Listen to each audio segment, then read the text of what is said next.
17 বছরে একটা মানুষের জীবনে যে প্রাইম টাইম আছে, আমার বয়স 74 বছর। এই 17 বছরে আমার জীবনের সমস্ত কিছু এই আওয়ামী সরকার কেড়ে নিয়েছে। আমার যে বিক্ষিপ্ত পরিবারটাকে একত্রিত করে দাও, আমার পরিবারটা ছিন্ন বিচ্ছিন্ন হয়ে গেছে। আমার এই বিক্ষিপ্ত পরিবারটাকে একত্রিত করে দাও। বহুবার গ্রেপ্তার হয়েছি, বহু মামলা হয়েছে, ন্যায় বিচার তো দূরের কথা, আমাদেরকে পুলিশের কষ্টকর যে একটা ভ্যান যেটা আছে, আমি আজকের এই সরকারের কাছে আবেদন করব এই ধরনের নিপীড়নমূলক ভ্যানগুলো যেন প্রত্যাহার করা হয়। এই ভ্যানে করে আমাদেরকে আনা করা হয়েছে, অনেক কষ্ট হয়েছে। তারপরে বলবো 17 বছরে একটা মানুষের জীবনে যে প্রাইম টাইম আছে, আমার বয়স 74 বছর। এই 17 বছরে আমার জীবনের সমস্ত কিছু এই আওয়ামী সরকার কেড়ে নিয়েছে, ধ্বংস করে দিয়েছে।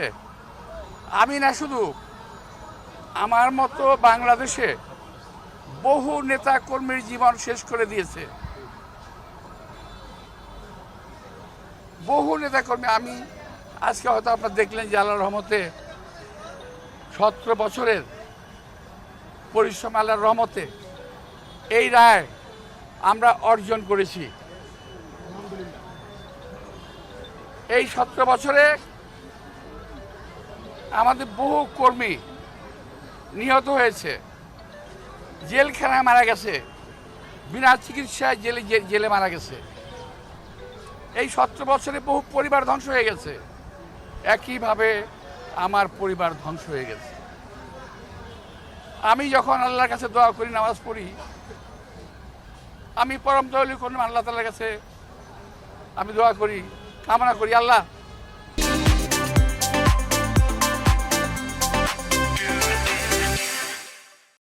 আমার যে বিক্ষিপ্ত পরিবারটাকে একত্রিত করে দাও। আমার পরিবারটা ছিন্ন বিচ্ছিন্ন হয়ে গেছে। আমার এই বিক্ষিপ্ত পরিবারটাকে একত্রিত করে দাও। এটার হলো না। একটা ভাই মারা গেল আমেরিকাতে, একটা ভাই দীর্ঘদিন বাইরে আছে। আমি দীর্ঘদিন অসুস্থ অবস্থায় এই কোর্টের বারান্দায়, আপনারা দেখেছেন আমাকে বহুবার। আজকে এখানে যারা আছে সকলেই আমার মতো কম বেশি ভুক্তভোগী, কেউ কম কেউ বেশি। আমি বিশ্বাস করি আল্লাহর যে রহমত, আল্লাহর যে বিচার, এই বিচার থেকে কোনো মানুষ রেহাই পাবে না। আল্লাহর রহমত যেমন আমাদের উপর বর্ষিত হয়েছে, তেমনি আল্লাহর বিচারও তাদের উপর বর্ষিত হবে। ওরা যে যেখানে আছে ওখানেই শাস্তি পাবে।